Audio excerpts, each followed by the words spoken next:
그래서 성경은 우리에게 무엇이라고 이야기하냐면 너는 비교하는 인생이 아니라 너 자체가 너무나도 소중한 존재다 라고 우리에게 말씀해 주세요.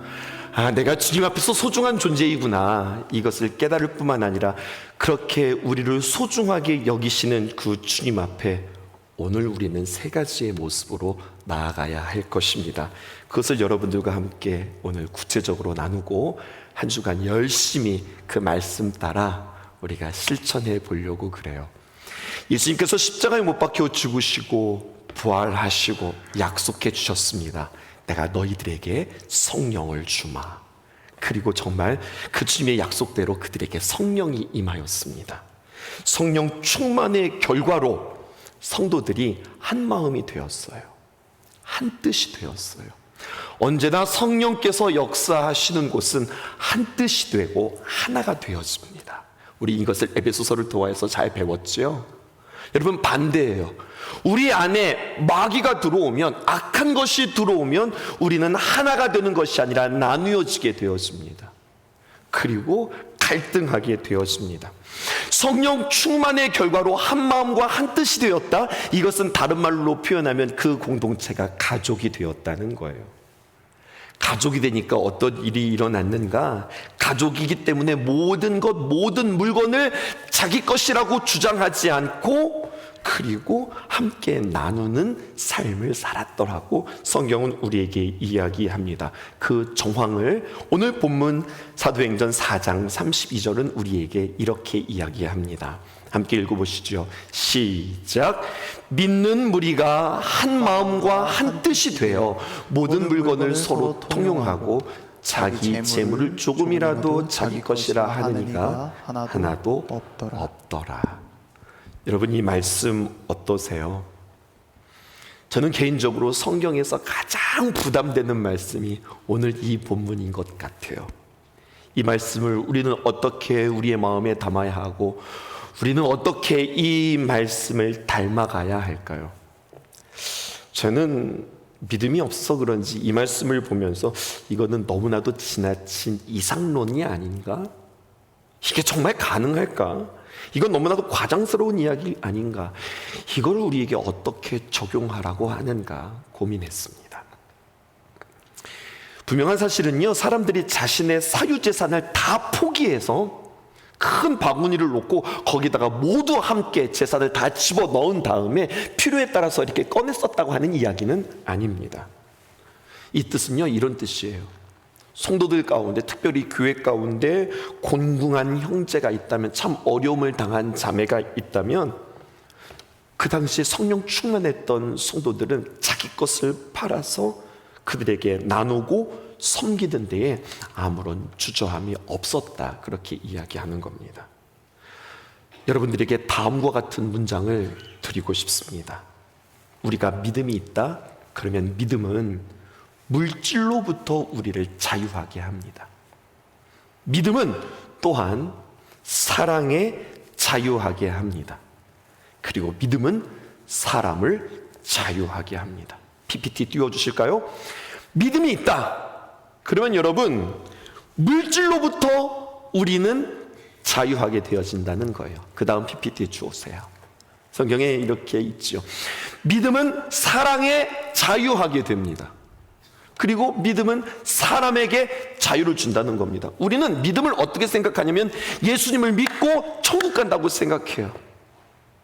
근데 주님께서는 우리에게 믿음을 주신 까닭은 너 예수님 믿고 천국 가라, 이렇게 우리에게 믿음을 주신 것뿐만 아니라 믿음이 있으면 우리가 자유하게 되어져요. 어디에 자유하느냐?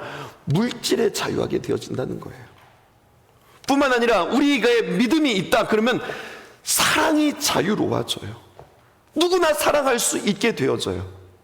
그리고 믿음이 있다 그러면 그렇게 우리가 물질로 자유하고 사람을 사랑하는 것으로 인하여서 사람을 자유케 합니다. 이것이 진짜 믿음이라는 거예요. 이 물질에 대하여서 새로운 관점이 저와 여러분들에게 있기를 주님의 이름으로 축복합니다. 믿음과 나의 삶을 분리하지 않기를 원해요. 당신이 믿음이 있으세요? 그러면 성경은 오늘 우리에게 이렇게 질문하는 겁니다. 당신은 하나님께서 주신 물질을 어떻게 쓰고 계십니까? 나의 용돈이 있고 나의 수입이 있고 내가 알바를 해서 번 나의 한 달에 금액이 있는데 그것을 위하여서, 나를 위하여서 얼만큼 쓰십니까? 그것을 위하여서 혹시 이웃을 위하여서 쓰고 계십니까? 그 가운데 철저히 구분해서 하나님의 것은 하나님께 구별하여서 하나님께 드리고 있습니까? 이게 믿음이라는 거예요. 나를 위해서는 과감히 아낌없이 계획해서 써요. 근데 하나님을 위하여서 여러분은 과감하게, 때로는 주님께서 주시는 귀한 감동으로 드리십니까? 또 나는 이웃을 위하여서 내가 그것을 나누고 있습니까? 첫 번째 대지는 우리에게 이렇게 이야기합니다. 하나님은 우리를 소중하게 여기시는데 넌 소중해, 이렇게만 말씀하실 뿐만 아니라 우리에게 자유를 주셨다는 거예요. 33절부터 35절 보실게요. 사도들이 큰 권능으로 예수의 부활을 증언하니 무리가 큰 은혜를 받아, 예수님의 귀한 부활을 듣자 그들이 큰 은혜를 받았어요. 근데 은혜 받은 증거가 나와 있습니다. 34절에 그 중에 가난한 사람이 없었다. 어떻게 없었을까? 이는 밭과 집 있는 자는 팔아서 그 판 것의 값을 가져다가, 35절 중요한 표현이 등장합니다. 사도들의 발 앞에 두매. 이상하죠? 왜 그걸 사도들의 발 앞에 둘까요? 이것을 사도들의 손에 안겨 주어야죠. 사도들의 가슴에 이렇게 안겨 주어야죠. 그런데 이들은 그 물질을 사도들의 발 앞에 두었다는 겁니다. 그리고 각 사람의 필요에 따라서 발 앞에 주어진 그 재물들을 나누었다는 겁니다.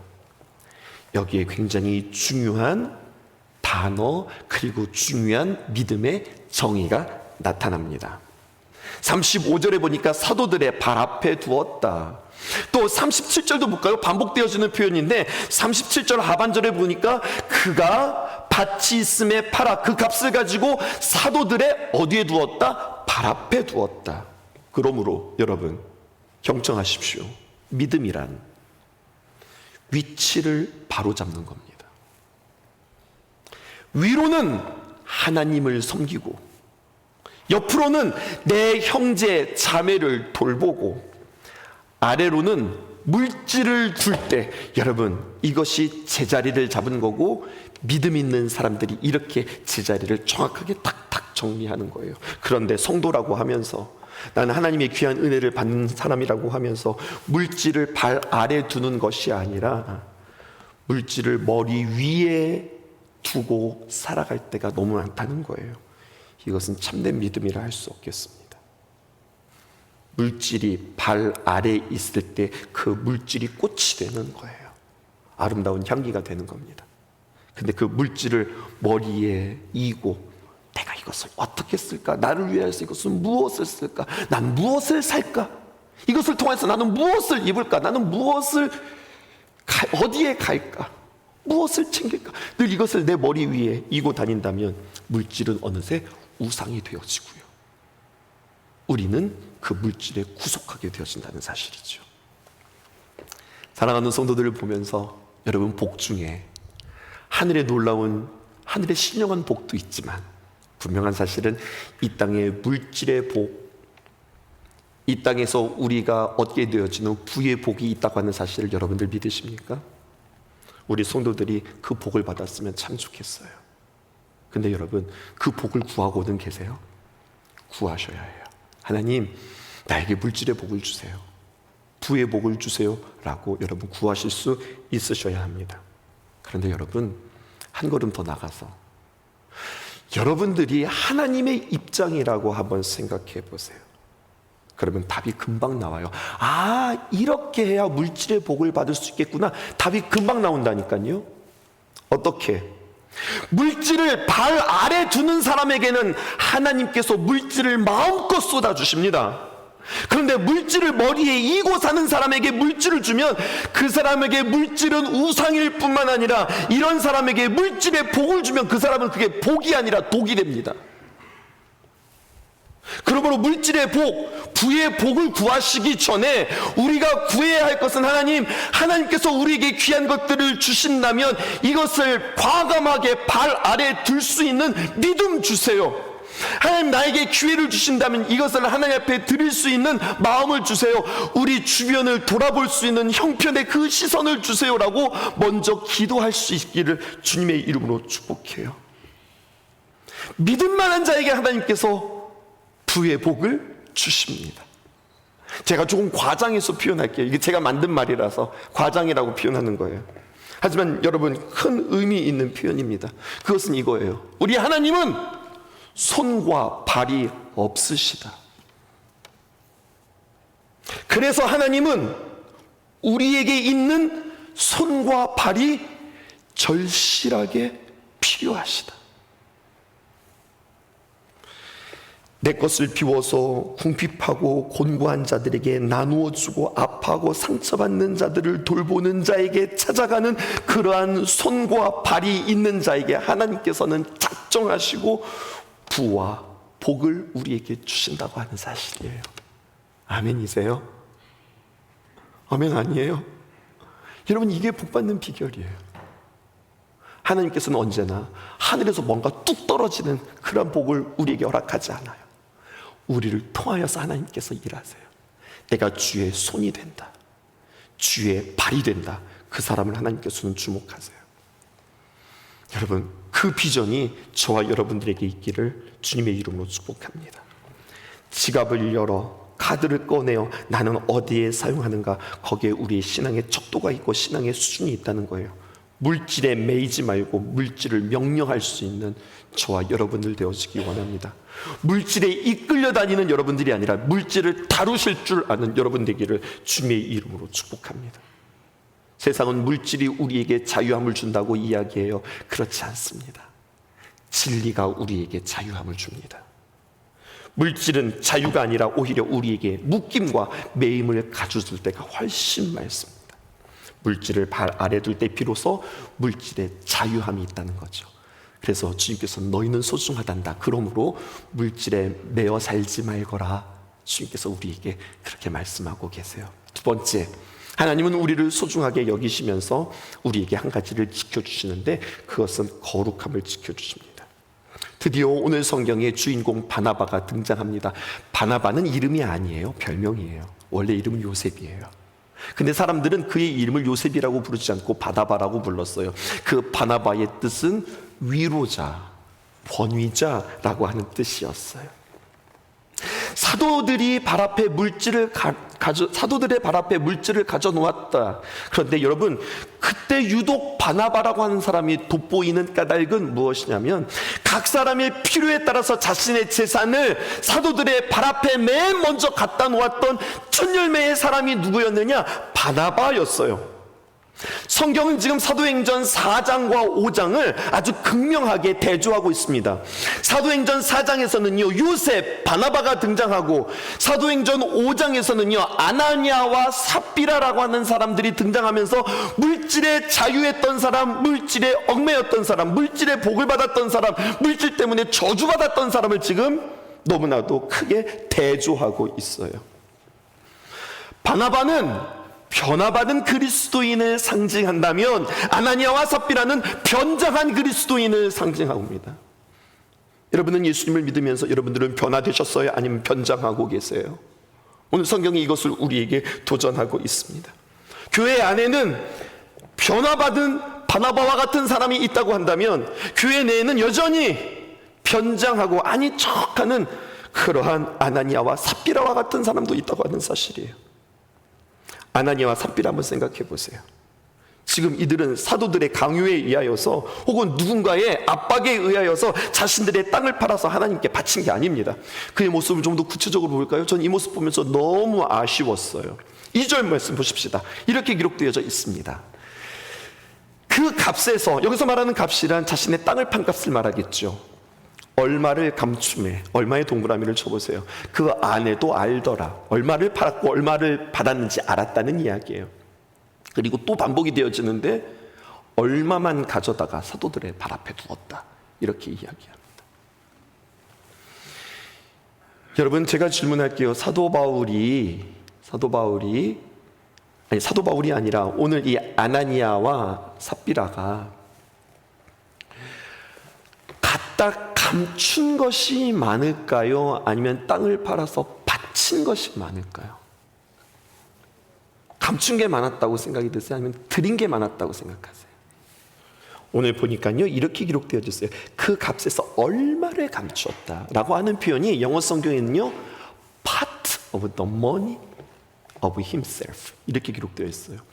일부, 파트는 올이 아니잖아요. 전부가 아니잖아요. 대부분이 아니잖아요. 땅값이 많이 있었다고요. 근데 그 가운데서 조금 이건 내가 좀 챙기자 하고서 파트, 일부분을 마치 피자의 한 조각 정도 그렇게 그냥 자기 걸로 챙기고 많이 드렸다니까요. 그 마음 가운데는 하나님께 주셨던 자원하는 마음과 감동도 있었어요. 왜 이렇게 했을까요? 왜 조금은 챙겼을까요? 그의 마음에 물질에 대한 욕심이 있었어요. 이것을 포기하지 못했습니다. 게다가 그들은 지금 보고 있어요. 주목하고 있어요. 주님의 목장을 주목하는 것이 아니라 여러분, 세상의 목장을 지금 그들은 주목하고 있습니다. 가만히 보았더니 초대 공동체 내에서 지금 비교가 되는데 누구와 비교되느냐? 아나니아와 삽비라는 지금 누구를 비교하고 있느냐? 요셉, 다시 말해서 바나바를 비교하고 있어요. 가만히 보았더니 이들은 지금 교회 내에서 인정받고 있어요. 바나바가 땅값을 바쳤더니 그가 교회의 리더가 되네. 그리고 교회에 굉장히 중요한 애들 말로 인싸가 되네. 우리도 가만히 있을 수 없지 생각하는 거예요. 그들의 관심이 가난하고 수혜당한 사람들에게 관심을 둔 것이 아니라 바나바가 가졌을 명예와 사람들이 인정해주는 그 인정에 관심이 있었던 거예요. 어느새 아나니아와 삽비라의 눈에는 하나님이 보이지 않고 사람들만 보이게 됩니다. 하나님을 두려워하지 않아요. 하나님의 인정에는 관심이 없어요. 사람들의 인정에는 관심이 많아요. 그래서 결국 물질에 대하여서 욕심버리지 못했고요. 마음에 대해서 순수하지 못한 불순한 동기가 그들 마음 가운데 있었고요. 그리고 하나님에 대해서 경외함을 잃어버리고 왜곡된 자신감이 어떻게 그들 마음 가운데 생겨서 급기야 어떻게 하게 되느냐? 거짓말하게 되는 거예요. 누구 앞에서? 하나님 앞에서 거짓말하는 거죠. 4절 말씀입니다. 함께 읽어보십시다. 시작. 땅이 그대로 있을 때에는 내 땅이 아니며 판 후에도 내 마음대로 할 수가 없더냐? 어찌하여 이 일을 내 마음에 두었느냐? 사람에게 거짓말한 것이 아니요, 누구에게 거짓말했다는 거예요? 하나님께로다. 성경은 우리에게 도전하고 있습니다. 우리는 얼마나 이 땅을 살아가면서 진실하게 살아가는가? 5절 말씀부터 또 10절, 11절 제가 여러분들에게 읽어드릴 텐데 또 반복되어지는 표현, 중요한 표현이 있습니다. 체크하시고 이 가운데 귀한 메시지들을 우리는 또 추출해 보십시다. 5절 말씀. 아나니아가 이 말을 듣고 엎드려져 혼이 떠나니 이 일을 듣는 사람이 다 크게 두려워하더라. 10절입니다. 곧 그가 베드로 발 앞에 엎드려져 혼이 떠나는지라 젊은 사람들이 들어와 죽은 것을 보고 메어다가 그의 남편 곁에 장사하니. 11절 반복되어지는 표현이 또 등장해요. 온 교회와 이 일을 듣는 사람이 다 어떻게 했다는 겁니까? 다 크게 두려워하니라. 아나니아와 삽비라가 혼이 떠나고 베드로 앞에 고꾸라져 죽는 이 사건은 여러분, 많은 사람들로 하여금 두려운 마음들을 갖게 했어요. 근데 질문하고 싶어요. 어떻게 하다가 이들이 죽게 되었을까요? 사도 베드로가 저주해서 이들의 혼이 떠났을까요? 5장 5절 다시 한번 보세요. 이렇게 기록되어져 있습니다. 사람들이 다 크게 두려워하더라. 5장 11절에 보니까 사람들이 다 크게 두려워하더라. 토시 하나 틀리지 않고 다 사람들이 두려워했다고 하는 이야기는요, 다 사람들이 두려워했다. 여기에 누구도 포함되는 줄 아세요? 베드로도 포함되어 있는 거예요. 베드로도 두려웠어요. 사람들이 다 크게 두려워하였다. 거기에 있는 모든 사람들이 다 두려워했다는 거예요. 누구도? 베드로도. 베드로는 왜 두려워했을까요? 베드로에 대해서 이야기할게요. 베드로는 3년 동안 예수님과 함께 동행했던 자입니다. 그는 자처하면서 자신이 수제자라고 그렇게 여겼어요. 예수님 곁에서 동행하며 예수님 곁에서 배우고 따랐던 그 수제자 베드로가 말이죠, 예수님을 모른다고 거짓말했어요. 그것도 한 번이 아니라 3번이나 거짓말했어요. 나중에 여러분들 아시죠? 3번째 거짓말할 때는 맹세하면서 예수님을 저주하면서 거짓말했어요. 그런데 여러분, 그렇게 큰 죄를 저지른 이 베드로를 예수님은 그 죄보다 더 큰 은혜로 말미암아 그를 감싸주시고 용서해 주신 사랑의 경험이 베드로에게는 있었어요. 거짓말을 하는 아나니아와 삽비라를 보면서 왜 너 거짓말해? 이렇게 말할 자격이, 정죄할 자격이 베드로에게는 없었습니다. 정죄할 자격이 없어요. 여러분, 정죄를 통하여서 그들이 혼이 떠나간 것이 아닙니다. 그렇게 했다면 여러분, 이것은 무리한 해석이에요. 이 일은 전적으로 하나님의 역사, 하나님의 주관에 따라서 이루어지는 거예요. 더 복잡해지는 거예요. 아니, 베드로는 거짓말했는데 살았고 아나니아는 거짓말했는데 죽었네. 베드로는 예수님을 모른다고 저주하면서 3번까지나 부인했음에도 불구하고 그는 살았고, 사람들이 다 욕심이 있는 건데 땅값 얼마를 감춘 거 가지고 아주 그냥 그 자리에서 즉사하는 이것을 우리는 어떻게 해석해야 하는가? 지금부터 경청하십시오. 이것은 한 개인의 징계 차원이 아니라 교회의 정결함을 지키는 거예요.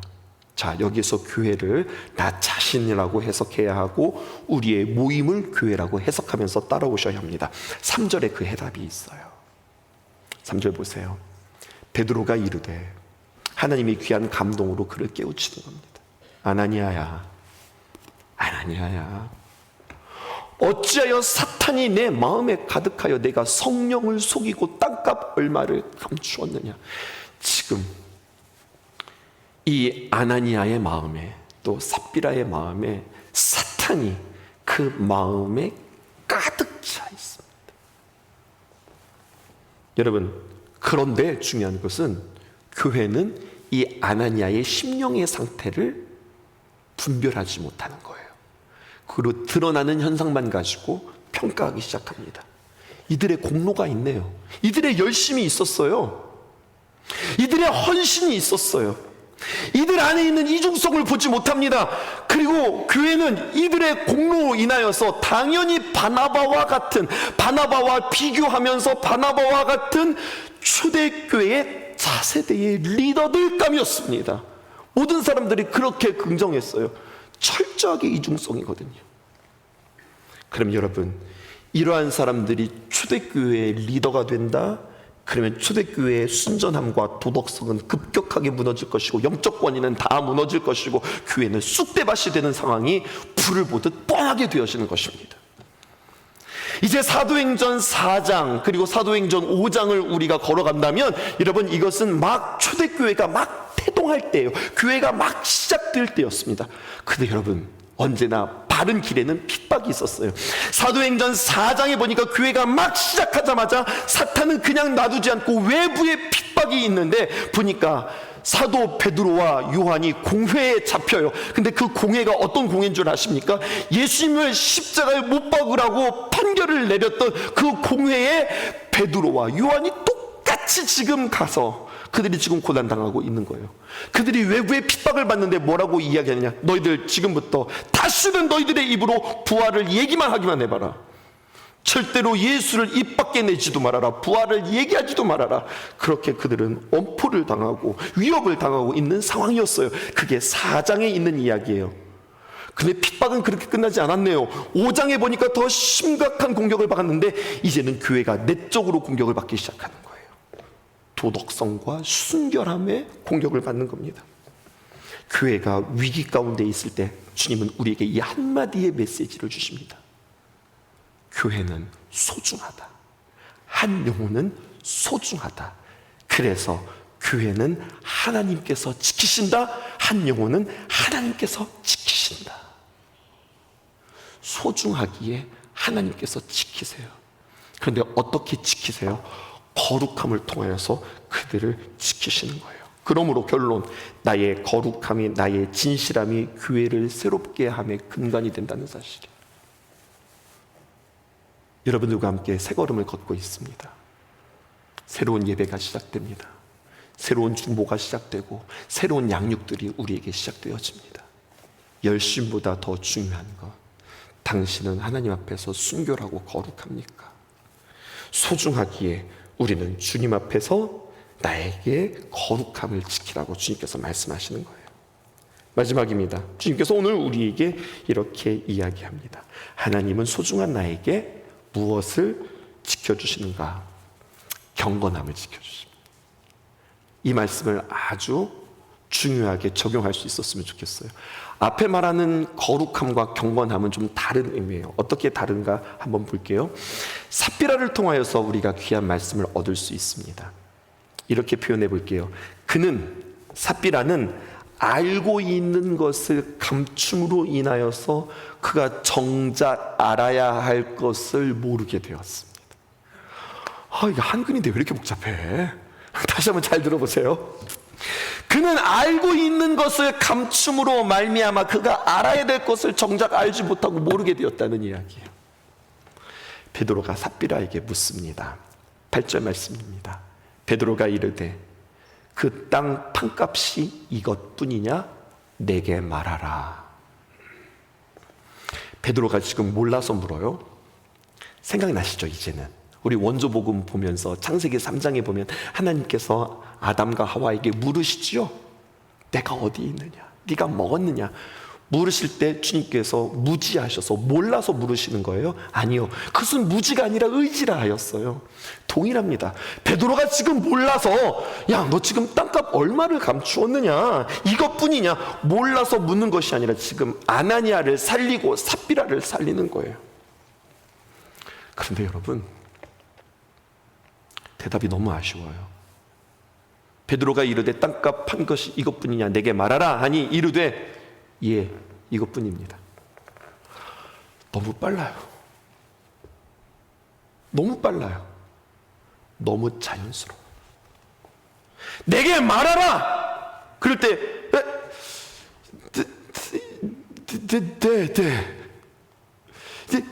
이것뿐이에요. 이랬으면 참 좋겠는데 삽비라의 대답은 너무 천연석스럽게, 너무 아닌 것처럼 네, 이것뿐입니다. 이렇게 이야기하는 거예요. 너무 티나지 않게 거짓말하는 거예요. 이 부분에서 저는 사랑하는 우리 신성교회 성도들을 축복하고자 합니다. 우리 성도들은 거짓말을 할 줄 모르기를 주님의 이름으로 축복합니다. 이런 거 아멘 하셔야 돼요. 너무 거짓말을 잘하시는 거예요. 다시 한번, 사랑하는 우리 귀한 성도들을 축복합니다. 우리 성도들은 거짓말을 할 줄 모르기를 주님의 이름으로 축복합니다. 혹 우리가 유혹당하여서 흔들려서 거짓말을 한다 할지라도 거짓말이 티나기를 주님의 이름으로 축복합니다. 하여튼간 나는 거짓말만 하면 그냥 얼굴이 빨개져. 그냥 거짓말만 하면은 오른쪽 눈안에가 벌벌벌벌벌 떨려요. 이건 마그네슘이 부족한 것이 아니라 그냥 성령께서 그 눈을 막 떨리게 하는 거예요. 넌 거짓말만 하면 그냥 눈이 떨린다. 여러분, 이것은 축복입니다. 나는 도무지 거짓말을 할 수가 없어. 거짓말을 하면 맨날 들키기만 해. 혹시나 우리는 거짓말을 너무 잘하는 거 아니에요? 우리는 너무 티나지 않게 거짓말하지 않아요? 이런 사람이 망가지는 사람이고요, 이런 사람이 사기꾼 되는 거예요. 이런 사람이 다른 사람 등쳐먹는 거예요. 거짓말할 때 얼굴에 티가 나고, 거짓말할 때 눈가가 떨리고, 말을 더듬는 은혜가 있기를 주님의 이름으로 축복합니다. 삽비라에게 뭐가 있는 거예요? 지금 회개의 기회가 있는 거예요. 이뿐입니다. 여러분, 여기에 심각한 문제가 있어요. 회개의 기회는 무한대가 아니에요. 회개는 언제나 우리에게 기회가 있습니다. 출애굽기에 보면은 바로가 모세 앞에 섰을 때 모세가 그에게 계속해서 10개의 재앙을 주죠. 마지막 재앙이 장자의 죽음의 재앙이었어요. 사실 장자가 죽는다고 하는 것은 자신이 죽는 거예요. 계속 재앙이 일어날 때마다 내가 잘못했습니다, 내가 다시는 그렇지 않겠습니다, 이스라엘 백성들을 다 내놓겠습니다, 그랬다가 다시 번복하고 그랬다가 번복하고 그랬다가 번복하지요.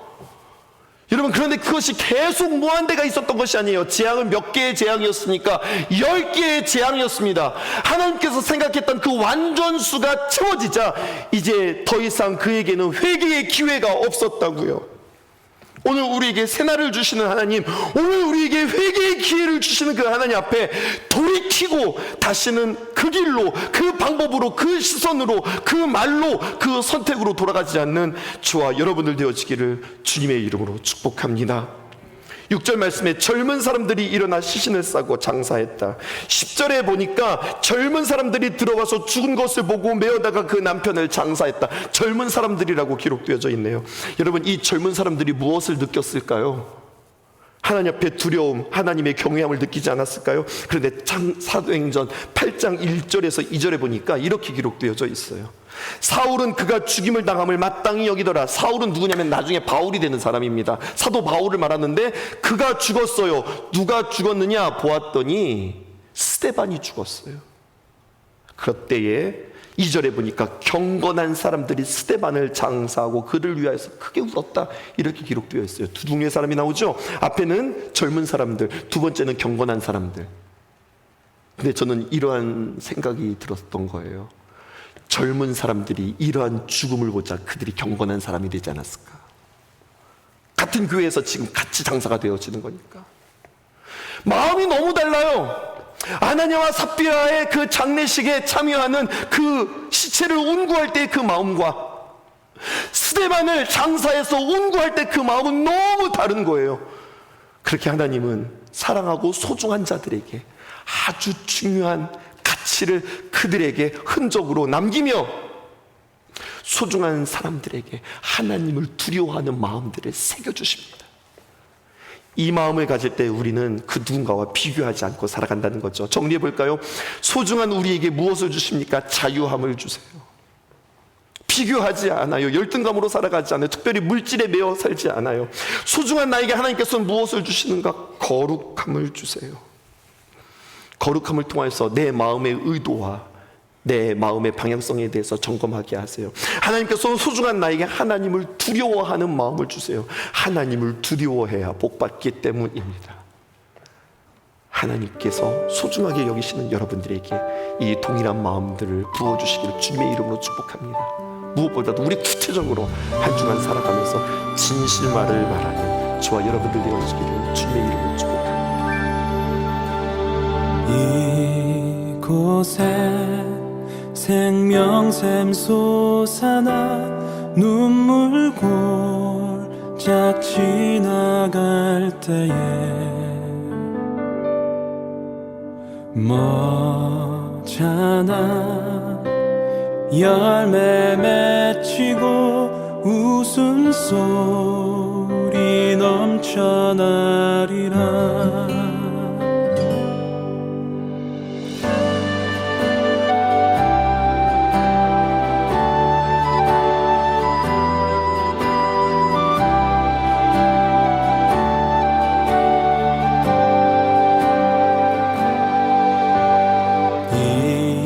이곳에 생명샘 솟아나 눈물 골짝 지나갈 때에 머잖아 열매 맺히고 웃음소리 넘쳐나리라.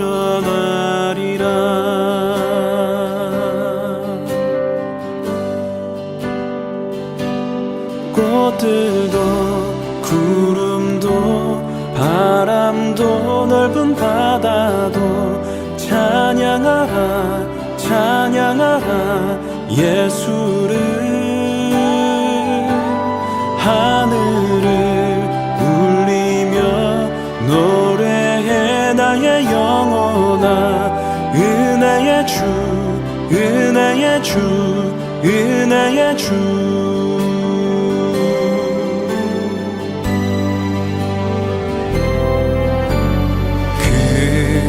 그날에 하늘이 열리고 모든 이가 보게 되리라. 마침내 꽃들이 피고 영광의 주가 오시리라.